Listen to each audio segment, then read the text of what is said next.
May I have this dance? A simple question. Yet in the world of Bridgerton, it can spark a love story that changes everything. But while the spotlight often shines on the swoon-worthy romances of the Bridgerton siblings, there's so much more to this story. And it's time we talk about the heart of the family that rarely gets the attention she deserves. From the very beginning, Bridgerton has stood out because it had a clear blueprint. Each season takes us into the romantic journey of one of the 8 Bridgerton siblings.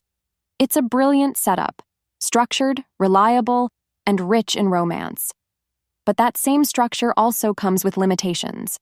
Because the narrative stays so tightly focused on the siblings, many incredible characters are left on the sidelines. And no one's been more quietly sidelined than Violet Bridgerton. So far, we've followed Daphne, Anthony, and most recently Colin as they navigated love and heartache. But we're still waiting to see what's in store for Benedict, Eloise, Francesca, Hyacinth, and Gregory. That means there are still several seasons ahead to complete each sibling's love story. Meanwhile, the cast continues to grow. Between the Bridgertons, the Featheringtons, Queen Charlotte, Lady Danbury, and the rest of the Tun's social circle, the show juggles a lot of characters. Trying to give them all meaningful arcs while sticking to the main romantic plots isn't easy, and sometimes it shows. Some characters fade into the background, others vanish almost entirely, and even key players can feel underused. Violet is a prime example. She's not just the Bridgerton matriarch. She's the emotional glue that holds this family and arguably the show together.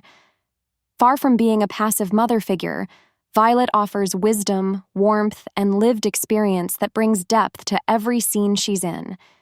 And while she's not without her faults, her love for her children and understanding of romance run deep. In Season 3, we finally got to see a bit more of her.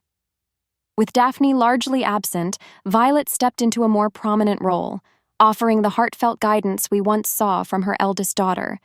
When Colin realizes he's fallen for Penelope, it's Violet who gently reminds him of how her own love story with Edmund began, with friendship that blossomed into something more.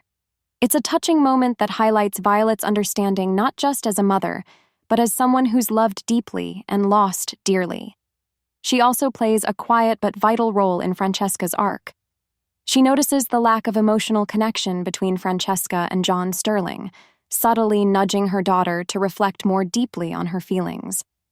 These brief but powerful moments prove how essential Violet is to the emotional foundation of Bridgerton. And yet, despite this, there's no sign that she'll ever have a season of her own, and that's a real loss. The format of the series is clearly set. Each sibling gets their turn, and the parents stay in the background. From a story perspective, it makes sense. But it also means we never get the full picture of Violet's own love story with Edmund. And considering how often her advice and memories shape the choices of her children, that love story deserves to be told. A simple fix? A prequel series focused on Violet and Edmund. It worked brilliantly with Queen Charlotte, giving us a deeper understanding of Charlotte and George's love and pain. A spin-off centered on young Violet could do the same. We'd travel back in time to see how she met Edmund, how their love grew, and how they built the foundation that shaped the Bridgerton family. It wouldn't interfere with the main storyline since it would take place years before the events of Bridgerton. New actors, fresh storylines, and a deeper dive into a character who holds the emotional core of the show. It's a win all around. The reality is, Bridgerton tends to let go of characters once their main storyline is over. The rotating focus helps keep the show exciting, but it also creates gaps. Look at Simon and Daphne. Once their love story wrapped up in Season 1, Simon vanished completely, and Daphne only made brief appearances. Then there's Anthony and Kate, who led Season 2, but were mostly absent in Season 3, and word is they'll have limited screen time in Season 4, too. These were central figures in their seasons, and yet they're barely mentioned afterward. Daphne not attending either Colin or Francesca's weddings feels especially off, considering how close she was to her family. While Simon's absence can be explained by actor Regé-Jean Page choosing not to return, there's no strong reason for Daphne, Anthony, or Kate's reduced presence. This pattern is something fans are starting to notice more and more. And it's an issue that could start affecting the emotional cohesion of the series, unless something changes. There's a silver lining, though. Season 3 may mark a turning point, thanks to Colin and Penelope. Unlike past couples, these two seem poised to stick around. Penelope, after all, is Lady Whistledown, the voice behind so much of the show's scandal and intrigue. She's been essential from the very start, so it would be strange for her to suddenly fade away. And Colin? Actor Luke Newton hasn't experienced the massive breakout fame that's pulled some other stars away, so he's more likely to continue with the show. That could be huge for Bridgerton. If Colin and Penelope stay in focus, Season 4 might finally explore what happens after the happily ever after. We could see them grow as a married couple, maybe even become parents, and face new challenges together. That kind of storytelling, following a couple beyond their romantic climax, could bring freshness and emotional depth the show has been missing. Because let's be honest, if every season ends with a big, beautiful wedding only for the couple to vanish, the formula is going to wear thin. Fans want to stay connected to the characters they've invested in. If each sibling's love story is treated like a one and done, the series risks losing that emotional thread.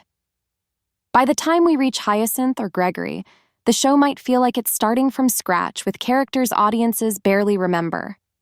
Continuity is key. Keeping beloved characters involved, whether in mentorship roles, sibling dynamics, or ongoing personal growth, would make the world of Bridgerton feel more alive and interconnected. That applies not just to the Bridgertons, but also to characters like Penelope, whose role as Lady Whistledown makes her indispensable to the story. The books may have positioned her as a side character at first, a quiet girl with an unrequited crush, but the show elevated her into a powerful, central figure. Season 3 finally gave Penelope and Colin the spotlight they deserved, and now that they've had their big romantic payoff, it would be a mistake to push them aside too quickly. Ultimately, Bridgerton is at its best when it remembers that love stories don't end at the wedding. Life goes on, relationships evolve, and characters like Violet still have so much to offer. If the show leans into that, giving space for long-term arcs and deeper character development, it has the potential to remain rich, romantic, and emotionally captivating for many seasons to come.